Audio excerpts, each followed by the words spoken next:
Hello et bonne année puisque cette vidéo est ma première vidéo de 2022 donc bonne année, je vous souhaite tout le meilleur et j'avais très envie de faire cette vidéo où je vous partage des petits rituels ou tout simplement des choses que j'avais envie de faire en cette fin d'année 2021 pour bien terminer l'année et bien commencer l'année 2022. Donc je sais pas pour vous, mais personnellement c'est une période que j'aime beaucoup, pendant laquelle je vais beaucoup me remettre en question, faire une sorte d'introspection et d'une façon très positive en fait. C'est justement plutôt quelque chose qui me booste. C'est pas nécessairement un moment où je sens des injonctions à faire des bonnes résolutions, etc.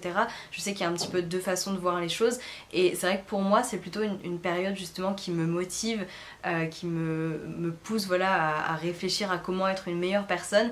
Et c'est toujours un moment un peu où on peut appuyer sur restart et refresh et puis voilà, un petit peu pas recommencer de zéro mais avoir une sorte d'impulsion nouvelle. C'est quelque chose qui me plaît beaucoup et en tout cas c'est une période pour moi qui est très motivante et très inspirante. Donc aujourd'hui j'avais envie de partager avec vous mes intentions et mes objectifs en quelque sorte pour 2022, donc je vous en parlerai un tout petit peu après, mais aussi des petites choses qu'on peut faire en fait pour bien terminer l'année ou bien commencer l'année aussi, ça marche tout à fait même si c'est pas fait juste au 1er janvier. La première chose, et c'est peut-être un petit peu bateau, mais je trouve que ça fait vraiment du bien, mais c'est tout simplement de faire un grand ménage, un grand rangement dans sa maison ou son appartement, chez soi quoi. Voilà, de pouvoir vraiment tout nettoyer, réorganiser, faire un grand tri, je trouve que ça fait vraiment du bien. Et pourquoi ne pas en profiter pour faire un tri dans son dressing, ça peut être un bon moment, par exemple pour regarder ce qu'on porte plus, ce qu'on pourrait donner ou vendre éventuellement, ou tout simplement mettre de côté si par exemple vous avez de la place chez vous, ou si vous avez une cave, pouvoir mettre un petit peu de côté certains vêtements que vous n'avez pas spécialement envie de porter en ce moment mais qui pourront vous être utiles ou que vous aurez peut-être envie de porter à nouveau d'ici l'année prochaine ou dans quelques années. Et personnellement c'est quelque chose que je fais plusieurs fois par an, souvent au changement de saison et parfois aussi voilà, à des moments un petit peu clés comme ça, la nouvelle année, la rentrée, je vais faire un grand tri, un grand ménage, un grand rangement et je vais un petit peu passer en revue les vêtements que j'ai, ce que je porte plus, voilà, ce que j'ai un petit peu en doublon aussi, pour essayer autant que possible de ne garder que des pièces que je porte vraiment et qui me sont vraiment utiles. Et pendant ce tri de mon dressing, j'en ai profité pour préparer ma capsule wardrobe de janvier. Donc c'est la première fois que je teste ce concept de capsule wardrobe. Ça fait très longtemps que je voulais le faire, mais voilà, enfin j'ai pris le temps et je me lance dedans. Donc je vais mettre de côté pas mal de mes vêtements pour ne garder que je pense 35 pièces à peu près.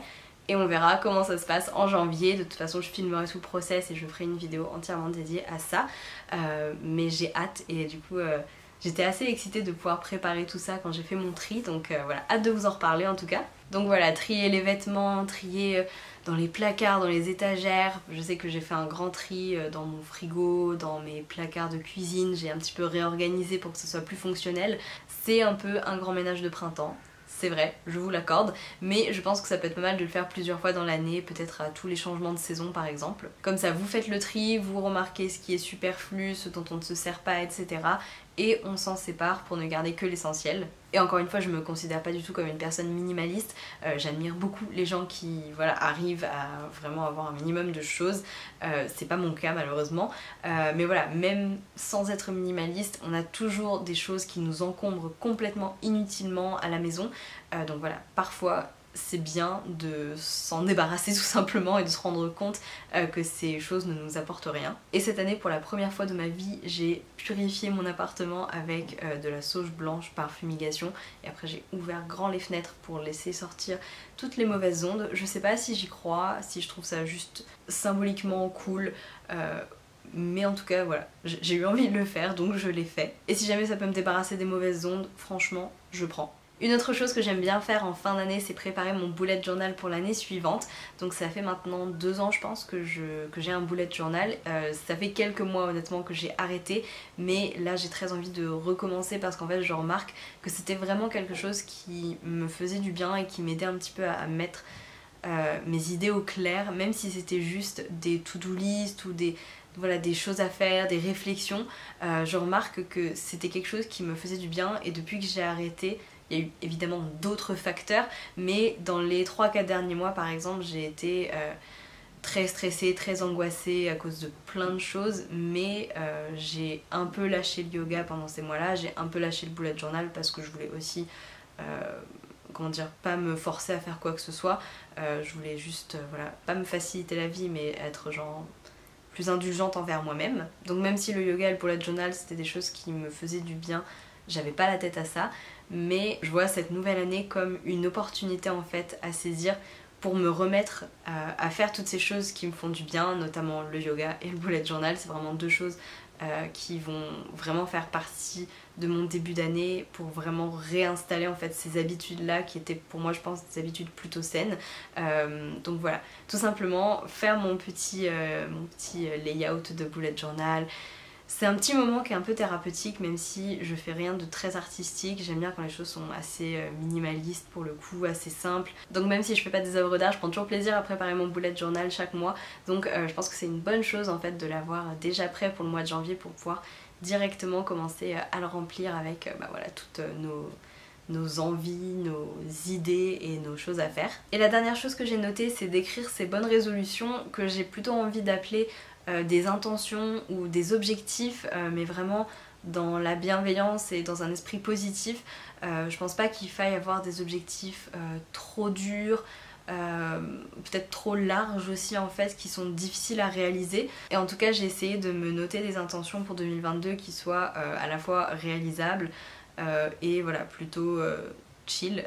Je veux pas me mettre la pression avec ça en fait, c'est juste une façon de me motiver, mais c'est pas du tout une façon de me forcer à quoi que ce soit. Donc la première intention, le premier objectif que j'ai pour 2022, c'est de prendre soin de ma santé physique et mentale, notamment en reprenant le yoga ou éventuellement en trouvant un autre sport qui me plaît, ou tout simplement en faisant plus de yoga en salle avec un prof, parce qu'aujourd'hui je le fais beaucoup chez moi avec des vidéos, donc c'est très cool parce que ça me permet de pouvoir faire ça un petit peu quand je veux, mais je pense que ça peut être bien aussi pour m'améliorer en fait et aller plus loin de pouvoir faire ça en salle avec un ou une prof. Il faudrait que la situation s'améliore un petit peu pour ça, mais j'ai bon espoir, peut-être plus tard dans l'année. Donc voilà, reprendre le yoga, continuer à manger sainement, un peu plus sainement encore, ça serait bien. Reprendre le bullet journal du coup, écrire davantage mes sentiments, ce pourquoi je suis reconnaissante, etc. Je pense que c'est bien de pouvoir un petit peu mettre sur le papier mes émotions un petit peu plus, parce que je pense que j'ai tendance à beaucoup garder ça à l'intérieur. Ensuite, une autre intention, un autre objectif, c'est prendre davantage de distance avec les réseaux sociaux, le digital et les écrans. Ça, je sais pas si j'y arriverai, c'est quelque chose que j'aimerais bien peut-être mettre en place, mais si je fais pas ça exactement comme ça, c'est pas grave. Mais je me dis peut-être pas de réseaux sociaux pendant un week-end par mois. Ça paraît rien pour certaines personnes, mais moi j'y suis vraiment quotidiennement et plusieurs heures par jour, je pense, à la fois à cause de mon métier et à cause de mon activité ici, qui est aussi quelque chose qui me passionne évidemment, mais je me dis que ça fait sûrement du bien de couper un petit peu. Toutes les bonnes choses, voilà, il faut les consommer avec modération, on va dire. Donc voilà, peut-être je me dis essayer de couper au moins un week-end par mois, pas aller sur Insta, etc. Je pense que ça ne peut que me faire du bien. Très important, apprendre à arrêter de scroller inutilement. Ça, je pense que c'est vraiment... c'est un de mes plus gros défauts certainement, certainement celui de beaucoup d'autres personnes. C'est tout simplement qu'on va sur notre téléphone parce qu'on ne sait pas quoi faire, alors qu'on pourrait très bien, je sais pas, sortir se promener ou ouvrir un bouquin ou n'importe quoi d'autre, passer un coup d'aspirateur ou peindre ou je sais pas quoi. Donc voilà, arrêter de scroller sans raison et réduire le temps d'écran en dehors du travail, parce qu'effectivement au bureau je passe je pense 8 heures devant mon ordinateur ou devant mon téléphone, et le soir après ma journée de travail, qu'est-ce que je fais souvent? Je fais du montage, je suis sur Insta, je regarde la télé ou je regarde une série, etc. Et même si il faut que je puisse entre guillemets déconnecter du travail et faire ces choses là qui me font plaisir, il faut aussi en fait, pour je pense mes yeux et ma santé sûrement, que je déconnecte un peu des écrans en fait, parce que je pense que à terme ça doit pas être super bon et qu'on est aujourd'hui tous très confrontés à ça. Donc voilà, je me dis il faut que je me prenne un peu de temps dans ma soirée pour être hors écran, ne serait-ce que de lire un livre avant d'aller dormir en fait, au lieu de regarder une série et de regarder 2 épisodes de plus. Là j'ai qu'à m'arrêter 1 ou 2 épisodes avant et puis je vais lire une demi-heure à la place. C'est des petites choses vous voyez, mais honnêtement c'est des choses que j'ai un peu de mal à instaurer dans ma vie, donc le fait de me dire voilà, il faut vraiment que je le fasse à partir de maintenant, ça m'aide un petit peu. Voilà, je sais pas si vous êtes comme ça, mais moi je suis comme ça. Et après j'ai d'autres petits objectifs un petit peu plus random entre guillemets. Le premier c'est réparer et apprendre à utiliser l'appareil argentique de mon père qu'il m'a donné, qui est chez moi depuis, je sais pas si c'est 6 mois ou 1 an, mais voilà, il y a un petit truc que je dois changer, je l'ai toujours pas fait. Je voudrais vraiment réussir à le faire cette année, si possible en début d'année, comme ça j'ai toute l'année pour bien m'entraîner et savoir comment maîtriser cet appareil.